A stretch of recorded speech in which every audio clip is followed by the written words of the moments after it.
Yo, It's following you. Okay. welcome to the podcast. It's called Templo Ent. Today we're gonna have our podcaster oloMob 707 interviewing me, yours truly Cee98. Uh, we're getting a couple questions from the fans and a couple questions from uh, oloMob. So that's how we begin. All right. Welcome, everybody. So you said your name is. My name, I go by the name of Leo. Uh, my legal name though is Carlos, and that That's the usually, government. yeah, that's the government name. That's usually what I use when I get in trouble. So Leo is a name that I've been called by my family members ever since I remember. So yeah, And where are you from originally? I'm from Mexico City. Okay. So I was born in Mexico City.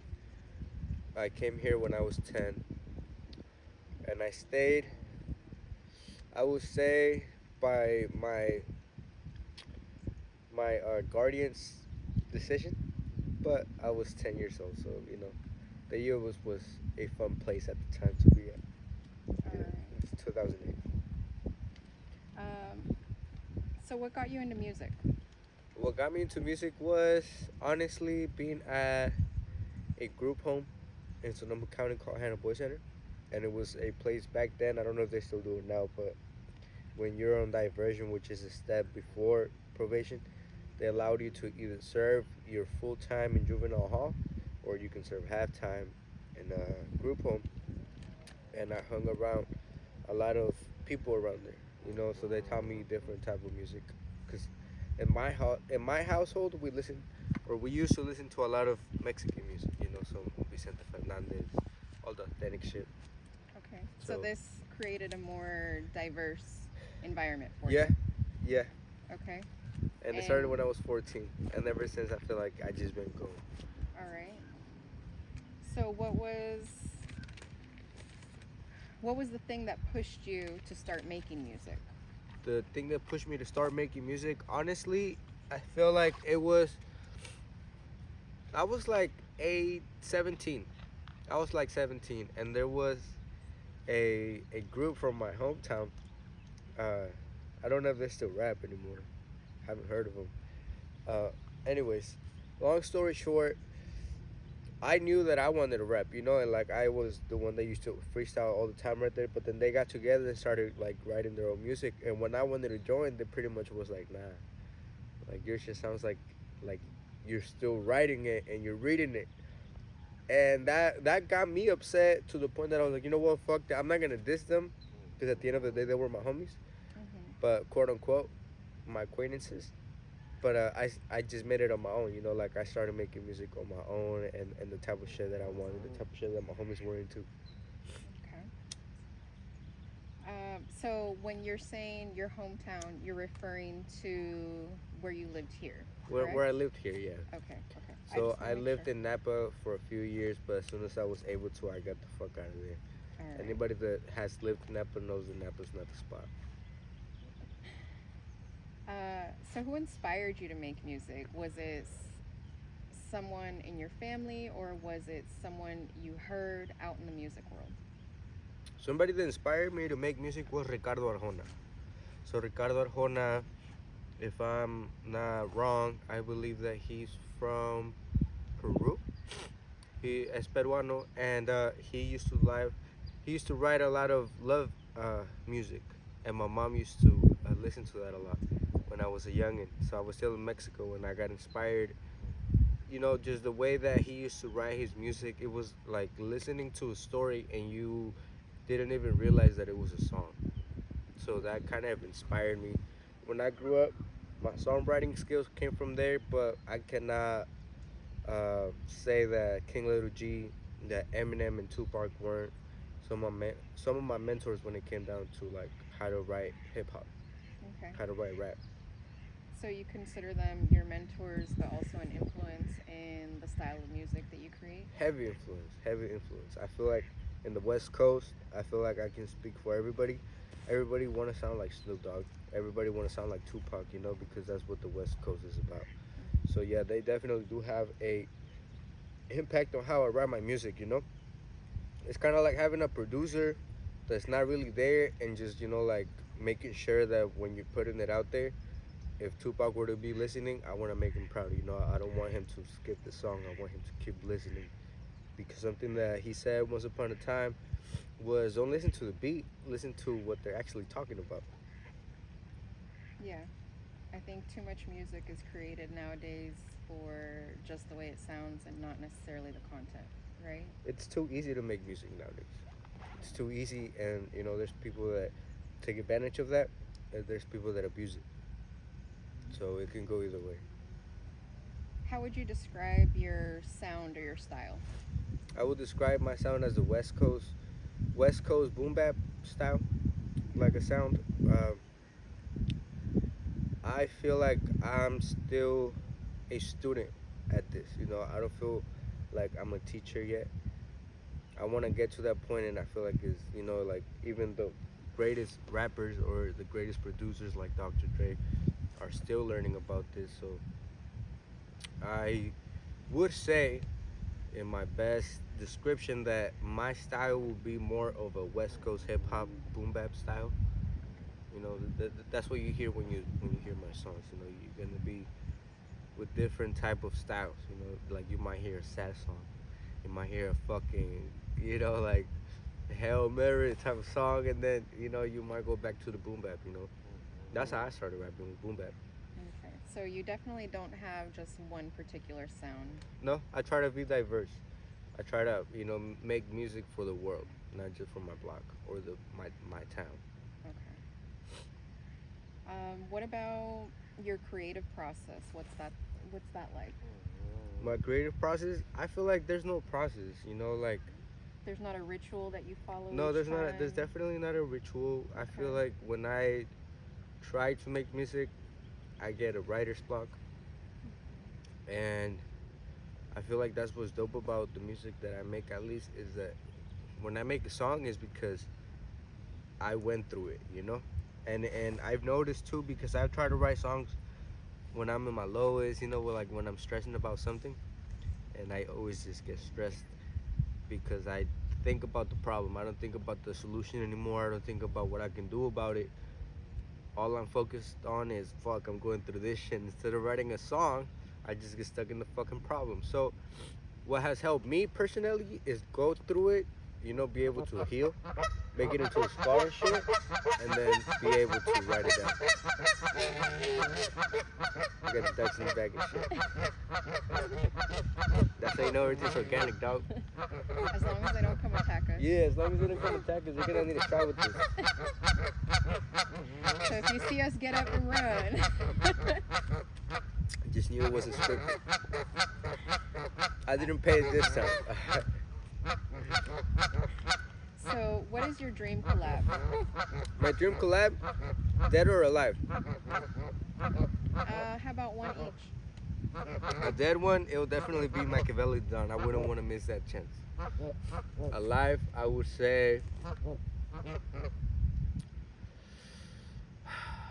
alive. That's tough. Man, I might have to go with fucking OGZ. OGZ? OGZ or Peso. Okay. But I would want to go more with OGZ because I know he's from Sac. It's a lot closer to here than LA, and I feel like there's more possibilities of that happening.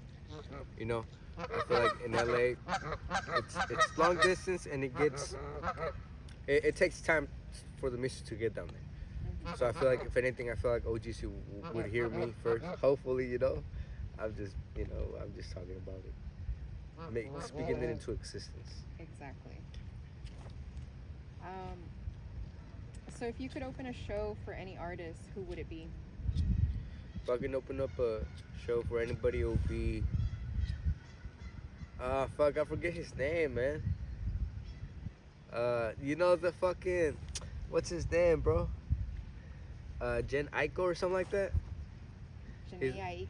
yeah, Cee98. I feel like his parties get popping, man. Like I feel like his shows. Can you imagine opening up and then just staying afterwards? I feel like that would be dope. Just because of that. Wait, I And don't think we're talking about the same person. I'm talking about a female. Who oh are you hell talking no, about? no! I'm talking about the fucking the Asian guy with long hair. Oh, What's his yes, name? Steve Fuck. Aiko. Steve Aiko. Hey, shout out Okay. to Steve Aiko, man. My bad. Shit. No, that would be dope. It would be hella dope, man. You're invited. um, what's the most useless talent you have? I can drink a lot with no hangovers. That's the most useless talent I got.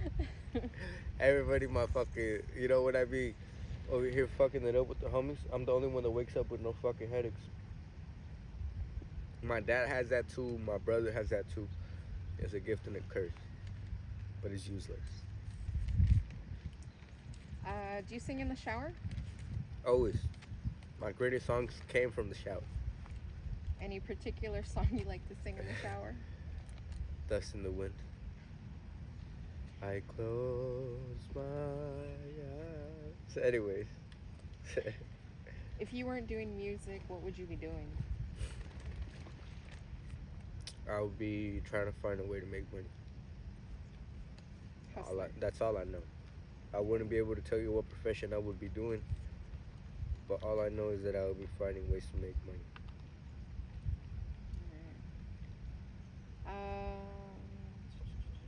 Where have you performed, and where do you dream of performing? I performed in Santa Rosa once.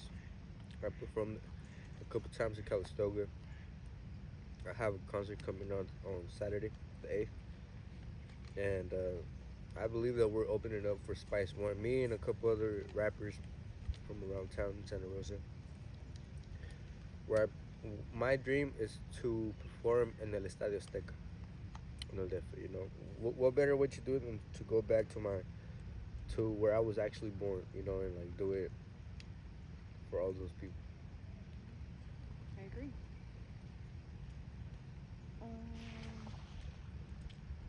So from an artist's point of view, as an artist, what is your favorite venue? My favorite venue? Whether it be I will be somewhere that you want to perform at, or somewhere where you like to go see people perform. I would say Rolling Loud. Okay. And that's because, you know, every year you hear about Rolling Loud. So what better venue than to be at than that one? Or, you know, like my favorite rappers have something going, you know, like I feel like I would like to be there.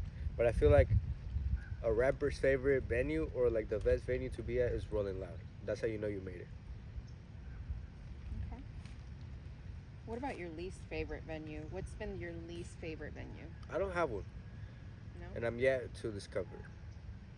I feel like I haven't had the experience I haven't had the chance to experience all of the venues, so I can't say which one is my worst yet. I know which one I hear about the most. You talked a little bit about an upcoming show you have. Yeah. You said that's when? It's on Saturday, March 8th, and it's on Mendocino Avenue in Santa Rosa, and it's in Barrel Proof. And it's me and a bunch of other rappers from around town opening up for Spice One. So I'm excited about that. Kind of nervous. I'm kind of sick right now, so I'm trying to get better too. So, you know, like with this buzzball, it's either I get better or I forget that I'm sick. But hey, we're doing something. Shit. How do you feel the internet has impacted the music business or music in general? Well, I feel like back then, like I was saying, it was more about talent, you know, because back then it was like you have to go to a record label.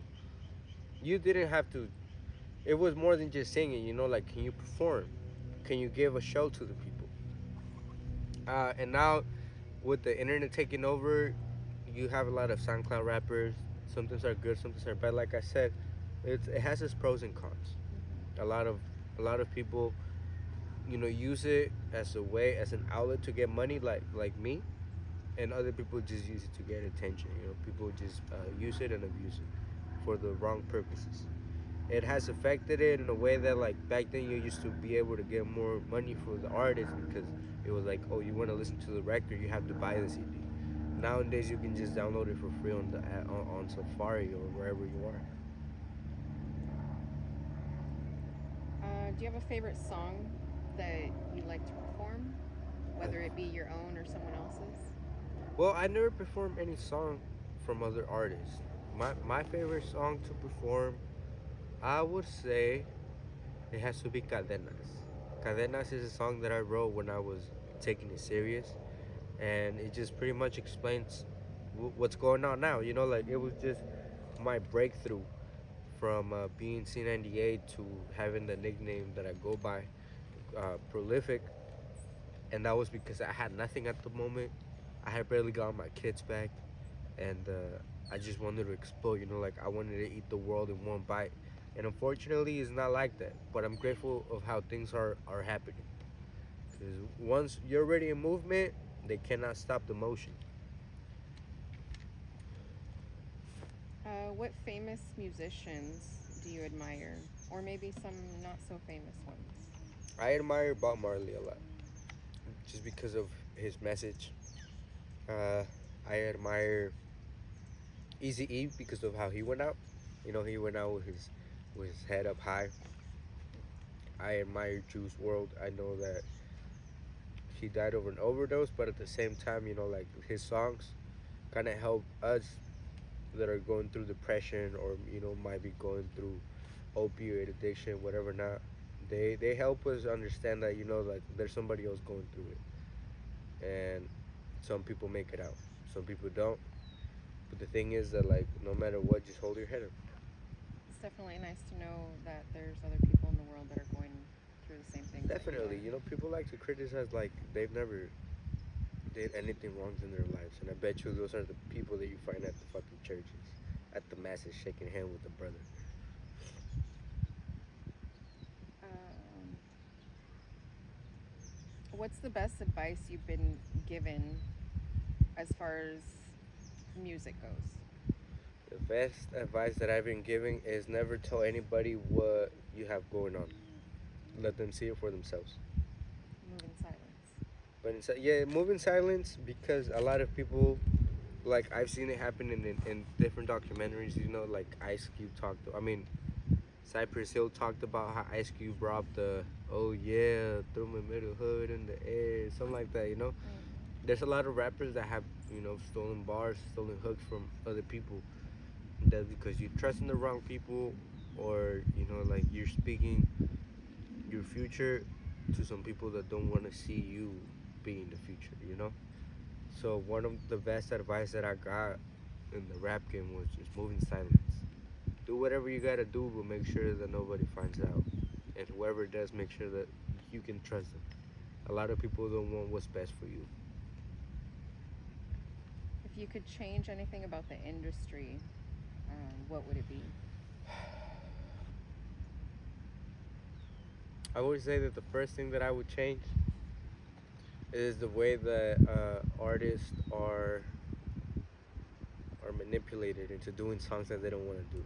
Like since you have a contract, you're making certain songs, like a certain amount of songs, and sometimes they give you beats that you don't even like, but you have to fucking do it. Like, oh, you have to make this song, or sometimes they don't allow you to drop a song. Maybe it's too gangster for the fucking for the audience, and I feel like that sucks because it doesn't allow you to be yourself. It doesn't allow you to blossom as an artist, as who you want to be.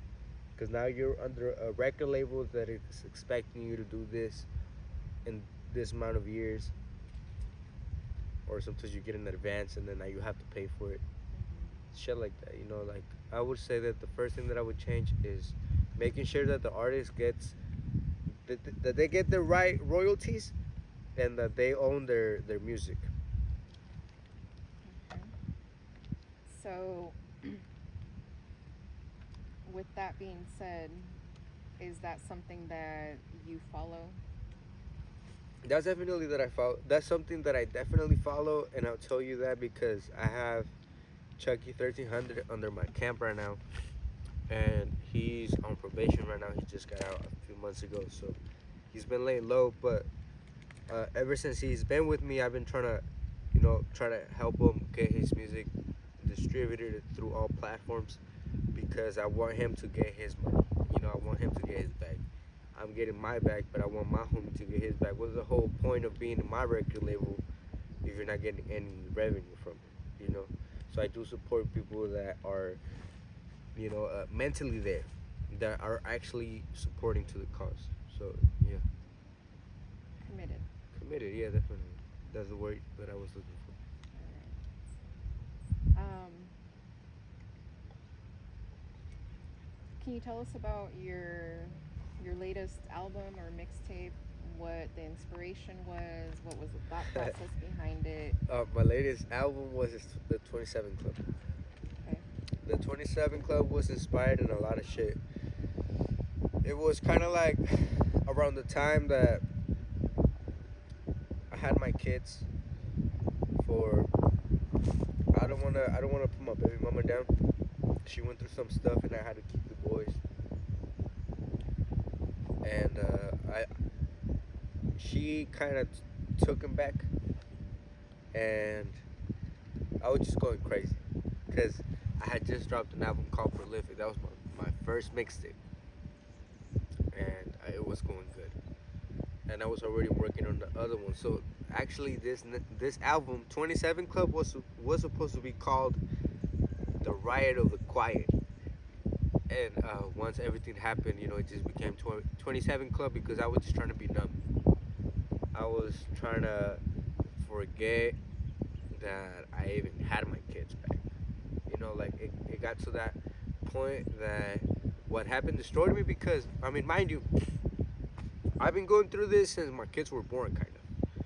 But what impacted me this time around was that my kids were talking now. My kids were telling me, "Dad, I need to go to the bathroom." Like, "Dad, I'm dirty. Dad, can we go get McDonald's?" Like back then it was kind of like I'm babying them. Change a diaper, take a nap. Make sure that they're not over here moving around too much and shit. And then once I was able to do that, it was kind of like it hurt me. It hurt me because I feel like life is happening like this, and I'm just seeing my kids through fucking scenes. I feel like I just picked through a hole and they're right there again, and then I go back to this hole, and then I come out of it again, and then they're like a certain way. So that's the reason why the album was as sad as it was. If you listen to it, compared to Prolific, it was me on my prime. 27 Club is kind of like. It's kind of like that one friend that tells you, "Hey, you know what, nigga? Like, I'm struggling, but I'm still here. Like, what's up?" Okay. So, did you like the process of making Prolific better than the 27 Club? I like the process of making 27 Club. Just because I felt like it was all of my emotions. Nothing was held back. I wasn't holding back at all. So it was a more personal side of you. It was more of a personal side of me, yeah. It was a version of myself that the world didn't know. Yeah, man, like that. I still listen to it sometimes, and then I remember what I was doing when I was writing a certain song, or what had just happened, and I could hear it on my voice. Like, as an artist, the way that you say things, or like when you're recording something, you remember those. Like, it takes you back. That's what's beautiful about music that a lot of people don't understand. That sometimes your music can take you back to places that you thought you couldn't even remember. Yeah, that's true. It can take you back to a place, a person, a certain event. A lot of Music events. is the soundtrack for life. Yeah. Hey, man, are you sure you're not a rapper?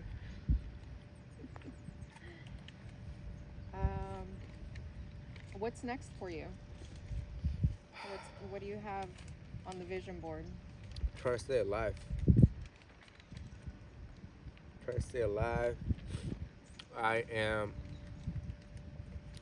trying to just stand up for whatever is right. Make sure that I keep working hard until this music pays for the bills. I would be lying if I say that the music is paying for everything right now. It's giving me a few bucks that I cannot complain about. But I know that I could probably do more music that could make more.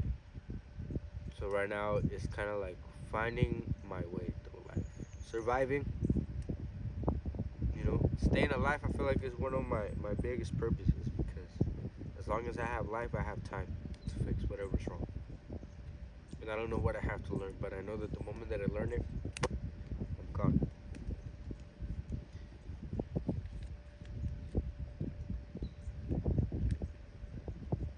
Yeah. Those are all the questions I had written down. So All right. we can Well, keep going if well, you want. that was it, guys. I appreciate Oh, wait, the wait, time wait. you took right here. No. You have a message that you want to give to your fans? Yeah. The message is don't give up on your dreams. Sometimes when you feel like you have to give up, like that's the only alternative, it's probably because you're like a couple seconds from getting to that doorknob and opening the door. So I'm not saying that I'm gonna make it. What I'm saying is that I might inspire the hand that opens that fucking door. Yeah. So thank you for watching. This is Cee98 with oloMob. Appreciate your help for recording this interview, and I hope you guys like it. Stay tuned. We might have More other things to artists come. right here. Greatest things are to come. So yeah, we're out.